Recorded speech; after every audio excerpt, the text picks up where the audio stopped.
Yo les gens, c'est Matou pour une toute nouvelle vidéo, j'espère que vous allez bien. En tout cas, pour ma part, ça super. Donc aujourd'hui, je vous retrouve sur Black Ops 2. Donc pour un petit gameplay à la falle, petite nucléaire réalisé par ma part. Donc ça serait pour normalement le deuxième épisode de l'histoire flippante. Donc désolé pour le cadrage, je suis pas chez moi, je suis chez Benji.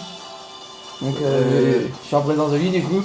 Ouais, bonjour à tous. Donc c'est encore lui qui a raconté l'histoire. Du coup, j'espère que cette nuit vous fera plaisir et que cette histoire aussi.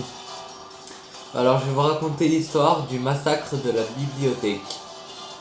En Corée du Sud, l'assiduité pour les études est une qualité primordiale chez les jeunes.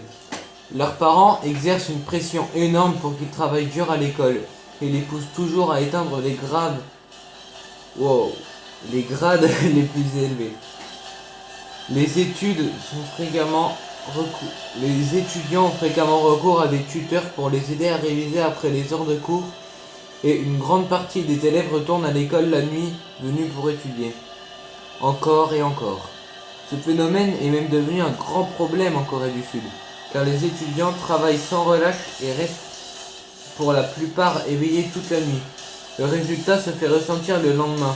Ils tombent littéralement de sommeil pendant les heures de cours. Depuis quelques années, et afin d'endiguer le problème, les directions de plusieurs écoles ont pris des mesures en interdisant aux élèves l'accès aux salles de travail après 22 heures. Sun-Hai était une jeune étudiante sud-coréenne et cette nuit-là, comme toutes les autres, elle était encore à l'école. Il était déjà tard, mais elle continuait à étudier à la bibliothèque de son école, accompagnée par un petit groupe d'autres élèves de la classe. Les seules lumières allumées étaient celles de la bibliothèque. Le reste de l'école était plongé dans les ténèbres. Les heures défilaient quand à un moment, Sun-Hai ressentit le besoin d'aller aux toilettes. Elle s'accorda donc, à contre-cœur, une pause de ses révisions. Prévenant ses amis qu'elle avait que pour quelques minutes, elle sortit de la bibliothèque et emprunta le long couloir plongé dans le noir jusqu'aux toilettes des filles. Dans la bibliothèque, quelques instants passèrent avant que les étudiants qui s'y trouvaient n'entendent un bruit singulier, tel un faible tambourinage qui semblait provenir de la fenêtre. Dirigeant leur regard vers la source du bruit, les étudiants y virent avec sang-froid une silhouette de femme, pâle et décharnée, qui se tenait debout à l'extérieur. Son visage était collé à la vitre et ses yeux intensément clos. Tous se demandèrent ce qu'une femme pouvait bien faire dehors à une heure pareille de la nuit. Peu après, la mystérieuse femme ouvrit soudainement les yeux et les étudiants en eurent le souffle coupé. Elle n'avait pas d'œil. Ses orbites étaient vides, tels deux trous béants, noirs, profonds, insondables. La femme leva alors son poing et commença à cogner contre la fenêtre qui finit par éclater sous la force des coups. Puis toutes les lumières s'éteignaient.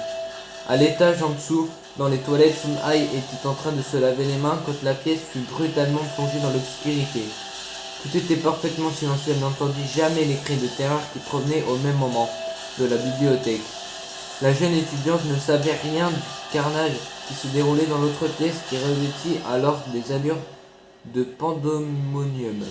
Sun-Hai continua donc à se laver les mains dans le noir le plus total, inconsciente des cris d'horreur dont les échos se perdaient dans le long couloir de l'école.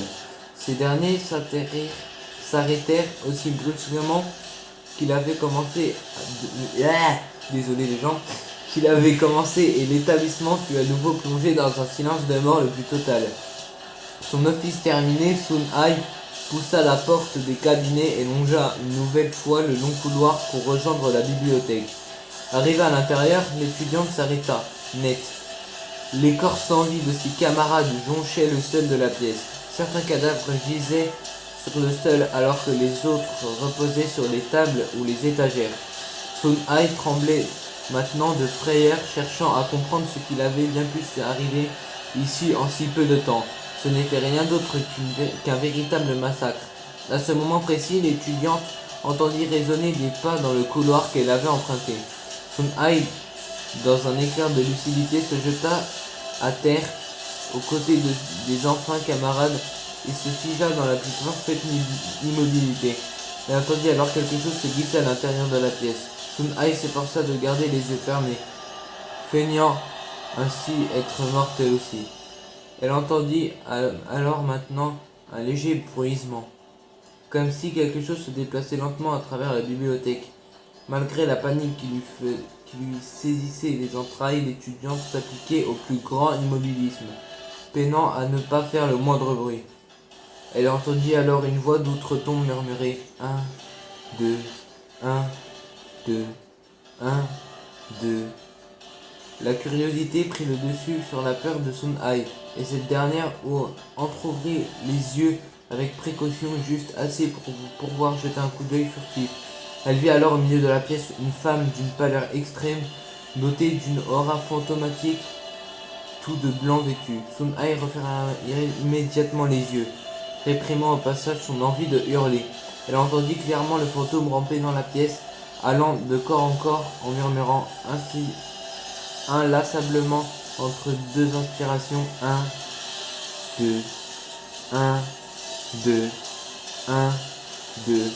Sun Ai continua de fermer les yeux, si fort que des crampes commencèrent à lui faire mal aux muscles de son visage. Elle priait de toutes ses forces en son fort intérieur pour que le fantôme disparaisse au plus vite. 1, 2, 1, 2, 1, 2. Le fantôme se baladait toujours de corps en corps, se rapprochant inexorablement de Sun Ai. 1, 2, 1, 2. La distance entre la jeune étudiante encore en vie et le spectre se réduisait comme peau de chagrin. Sun Ai était tétanisé, incapable de moindre mouvement, fût-il involontaire. 1, 2, 1, 2. Le fantôme était maintenant derrière Sun Ai qui avait même cessé de respirer. Puis le murmure lancinant s'arrêta brusquement. L'étudiante était toujours immobile, ses oreilles attentives au plus petit bruit qu'elle pouvait entendre, mais seul un lourd silence pesait maintenant dans l'atmosphère. La bibliothèque était suspicieusement calme. Sun Ai laissait s'écouler de longues minutes, guettant le moindre bruit, mais plus rien ne se fit entendre. Soulagée, elle en conclut donc que le fantôme était parti. Elle ouvrit lentement les yeux, le fantôme était juste devant elle, accroupi, en fixant intensément de ses orbites vides, pointant un doigt squelettique sur le visage décomposé de l'étudiante. 1, 2, s'écria le spectre en arrachant les yeux de Sun Ai. Et voilà les gens, c'est la fin de l'histoire. Bah voilà, le massacre de la bibliothèque. Plus jamais j'irai dans une bibliothèque. Moi je suis jamais allé. Donc, bah, bien évidemment c'est faux. Est-ce qu'une meuf sans yeux qui arrive à marcher en trouvant parfaitement les bonnes personnes, c'est pas possible. Elle aurait une canne. Elle aurait une canne. Donc, pour parler un peu des gameplays, je vais vous présenter la classe. Donc, FAL, Cross, Viseur Laser, Drone, Gardien, Microstation, C4, Insertion Tactique. Là, je me suicide pour tenter la double. Mais je la fail. Hein. Voilà. Je crois que je la fail de peu. Je crois que je vais mourir à plus de 20 ou plus de 25. Donc, les atouts, je crois que c'était gilet pare-balles, robustesse, pillard, dextérité. Donc, on était en groupe de 2, que moi et War Dog, donc dédié à lui. Allez vous abonner à sa chaîne, c'est War Dog. Donc allez vous abonner à sa chaîne, il fait de la perf aussi. Je vais bientôt me créer aussi une chaîne perso où je ferai que du Clash of Clans tant que j'aurai pas mon nouvel ordi pour filmer avec de la qualité. Donc au départ cette partie c'était contre des mecs qui avaient plus de 2 de ratio. Donc on était en groupe de 2. Ils sont vite partis parce que en CTF, dès qu'on envoie le micro et que les mecs ont un minimum de niveau, ils rage quit. Du coup, moi, j'espère que ce gameplay vous aura fait plaisir. Du coup, comme je l'ai dit, il n'y a plus rien. Je vais pas finir avec un énorme score au niveau des kills. Du coup, je vais vous faire le petit select maintenant. 47-4.